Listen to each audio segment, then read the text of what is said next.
Je ne sais pas si la question de l'origine de l'univers ou du monde s'est posée à l'humanité depuis que l'humanité existe, parce qu'on n'a pas de trace de ce que pensaient les tout premiers hommes.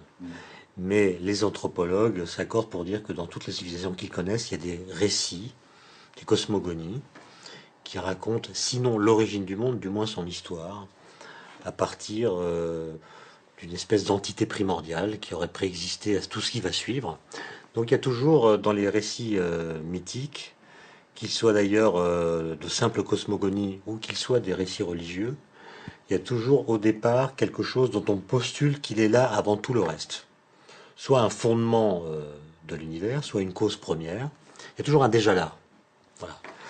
Et du coup, on pourrait dire, mais s'il y a un déjà là, c'est qu'on ne raconte pas l'origine de l'univers, puisque l'origine, c'est le passage entre l'absence de toute chose et puis l'existence de quelque chose. Donc s'il y a un déjà là, on doit se poser la question de l'origine de ce déjà là. Et on voit bien que la question de l'origine, elle peut nous amener dans une sorte de régression infinie, où on ne cesse d'interroger d'où viennent les choses qu'on postule au départ qui nous permettent d'expliquer la suite de l'histoire. Simplement, je pense que nous sommes tous des hommes aujourd'hui, mais ceux qui nous ont précédés également, et nous nous interrogeons de façon plus ou moins lucide, plus ou moins consciente, sur notre origine, l'origine du monde, sachant que les deux sont certainement liés. Les cosmogonies, il en existe encore aujourd'hui qui sont très vivaces, mais on pourrait dire que la question de l'univers en tant que tel se pose seulement à partir de l'avènement de ce qu'on appelle la physique moderne, c'est-à-dire Galilée. Galilée, avec sa lunette, regarde les planètes, voit qu'il y a des montagnes sur la Lune, que donc la Lune ressemble à la Terre, il voit qu'il y a des satellites à Jupiter, il voit qu'il y a des phases de Vénus. Bref, il voit que les planètes sont comme la Terre. Et que cette séparation que les anciens Grecs, avec Aristote, imaginaient entre le monde qui est infralunaire, c'est-à-dire entre la Terre et la Lune, et le monde supralunaire après la Lune, ces deux mondes qui étaient pensés comme séparés, en fait, sont deux mondes constitués de la même matière. Donc Galilée voit qu'il y a une unité ontologique, si on peut dire, de la matière qui constitue l'univers. Et par ailleurs, il fait le postulat que les lois physiques qui pilotent le comportement de cette matière sont les mêmes partout. Elles sont universelles. Et donc on pourrait dire que chez Galilée, pour la première fois, apparaît l'idée d'univers. Univers, ça veut dire un monde unitaire au sein duquel les lois physiques sont universelles. Donc ça, c'est 17e siècle. Ça ne veut pas dire qu'à l'époque, on pense que l'univers a une histoire. On pense qu'il y a un univers. C'est déjà pas mal.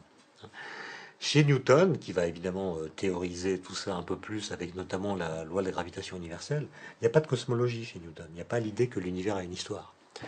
À ma connaissance, il y a au XVIIIe siècle des textes rédigés notamment par Kant, le philosophe, ou par Auguste Comte, ou par d'autres, par Buffon notamment, selon lesquels il peut y avoir une histoire dans l'univers.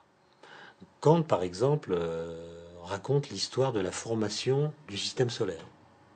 Il fait l'hypothèse qu'il y a une sorte de nébuleuse primordiale qui, sous l'effet de la gravitation, va se structurer en planète, en soleil, grâce aussi à une force répulsive qui vient équilibrer la gravitation. Enfin, il y a des hypothèses métaphysiques dans ce modèle, mais il met en scène une histoire non pas de l'univers, mais d'une partie de l'univers. Au XIXe siècle apparaît une nouvelle science en physique qui s'appelle la thermodynamique et qui est constituée d'un certain nombre de lois, notamment la deuxième loi de la thermodynamique qui dit que l'entropie d'un système isolé ne peut que croître. Et quand on applique cette seconde loi de la thermodynamique à l'univers tout entier, considéré comme un système isolé, on aboutit à la conclusion qu'il va vers une mort thermique, comme on dit. C'est-à-dire que le désordre va augmenter. Et on pourrait donc dire qu'au XIXe siècle, les gens ont pensé une histoire de l'univers.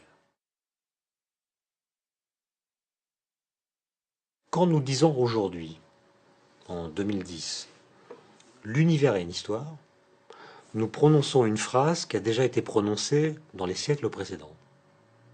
Simplement, le sens que nous donnons à cette phrase n'est pas le même que celui qu'on lui donnait il y a quelques siècles. Pourquoi? Parce qu'entre les deux, au début du XXe siècle, et il y a eu une révolution conceptuelle considérable accomplie par Albert Einstein. Il publie en 1915 plusieurs articles qui vont fonder ce qu'on appelle la théorie de la relativité générale, qui est une nouvelle façon de penser la gravitation. La gravitation n'est plus une force qui s'exerce dans l'espace comme on le pensait, elle est une déformation de l'espace-temps lui-même. Et cette nouvelle théorie de la gravitation va permettre de donner à l'univers en tant que tel le statut d'un objet physique. Et cet objet va être décrit par des propriétés globales, comme sa courbure moyenne, par exemple sa densité de matière moyenne, qui ne sont pas réductibles à des propriétés locales. Donc avec la relativité générale, l'univers devient un objet physique. Il n'est plus l'enveloppe contenant tous les objets physiques. Il a lui-même ce statut d'objet physique. Et assez rapidement, un astronome très célèbre qui s'appelle Hubble, qui est devenu célèbre à cause de ses découvertes, observe que les galaxies ont des distances qui augmentent au cours du temps. Elles augmentent d'autant plus rapidement que les galaxies sont plus éloignées. On pourrait se dire qu'elles se déplacent dans l'espace, se repoussent. Mais en réalité, c'est, d'après la relativité générale, c'est l'espace qui les sépare qui se dilate. Donc c'est l'espace en lui-même qui se dilate et qui fait que les distances apparentes entre les galaxies augmentent. Et on va comprendre cette observation dans le cadre de la relativité générale d'Einstein comme étant la preuve de l'expansion de l'univers. L'univers est en expansion. Bon. Mais s'il est en expansion, c'est qu'il a une histoire. Et s'il a une histoire, c'est que peut-être cette histoire a un commencement.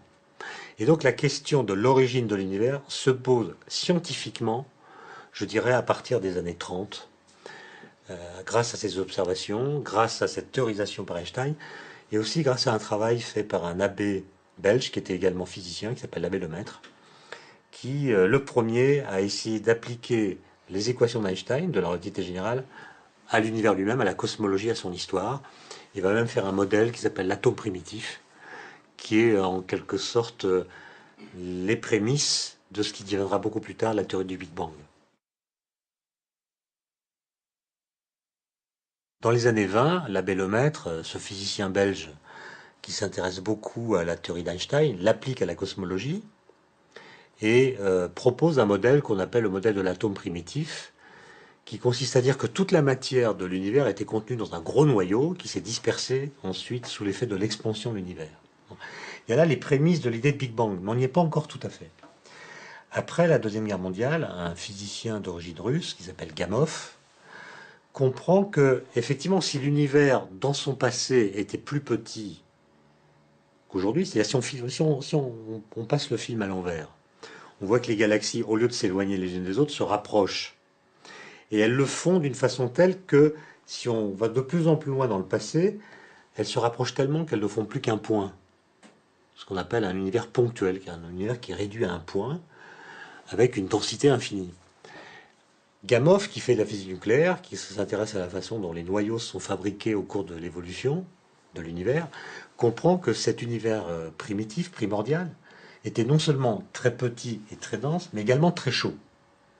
Donc il invente l'idée d'un univers primordial très dense, très petit, extrêmement chaud. Et c'est ça qu'on va appeler un peu plus tard les modèles de Big Bang. Le premier nom, c'est modèle d'évolution dynamique. Mais un des adversaires de cette théorie, qui s'appelle Fred Hoyle, astrophysicien anglais, participe à une émission en 1949, une émission de la BBC, et présente cette théorie qu'il conteste, mais il la présente, il essaie de l'expliquer, et il comprend en l'expliquant que les auditeurs ne vont rien comprendre à ce qu'il raconte. Et donc il invente cette expression de Big Bang pour trouver une image parlante, afin que les auditeurs comprennent de quoi il s'agit. Et c'est tellement parlant que le mot va rester. Il va même être repris par les physiciens qui défendent ces modèles de Big Bang, et ça va créer un certain nombre de malentendus. Alors pourquoi est-ce que ça crée des malentendus? C'est parce qu'à l'époque, donc dans les années 50, on fait de la cosmologie, et donc on décrit l'univers en tant qu'objet physique. La cosmologie, c'est la science de l'univers. Et on ne tient compte, pour décrire l'évolution de cet univers, que de la gravitation, qui est effectivement une force qui est dominante à grande échelle.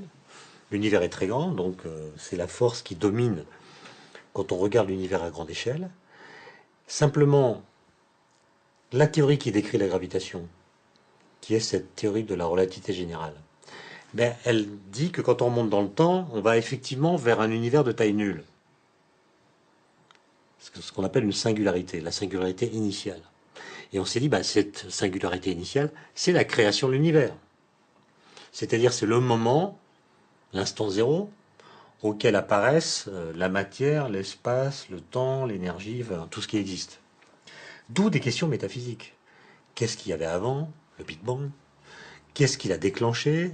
Est-ce qu'il a fallu un être transcendant, un dieu, pour servir d'allumette cosmique? Enfin, vous savez bien que ces questions métaphysiques, religieuses, théologiques, ne cessent pas d'être discutées depuis les années 50, et on présente même la question de l'origine comme étant une zone de concurrence ou même de conflit entre la science et la religion. La science s'occupe de ce qui s'est passé après le Big Bang, la religion de ce qui s'est passé avant. Bon. Je trouve, moi, qu'il y a une forme de naïveté dans cette façon de présenter les choses, et qu'en plus, en disant les choses ainsi, on ne tient pas compte de ce que nous savons aujourd'hui en cosmologie. Et ce que nous savons, c'est qu'avant d'atteindre l'instant zéro, quand on va vers le passé, l'univers est de plus en plus dense, de plus en plus chaud, etc. Mais les particules qui sont dans cet univers vont subir beaucoup d'autres forces que la gravitation. La gravitation, ce n'est pas la seule force dans la nature, il y en a 3 autres, qui sont la force électromagnétique, et puis 2 forces qu'on appelle les forces nucléaires, qui agissent à toute petite distance, l'une qui s'appelle l'interaction nucléaire faible, l'autre qui s'appelle l'interaction nucléaire forte. C'est pas la peine de les décrire précisément, mais dire simplement elles agissent dans l'univers primordial, comme elles agissent dans l'univers actuel d'ailleurs. Mais la relativité générale d'Einstein ne décrit pas ces forces. Autrement dit, l'extrapolation qu'on a faite jusqu'à l'instant zéro, on peut la faire mathématiquement, mais physiquement, elle ne permet plus de décrire l'univers primordial. Et donc,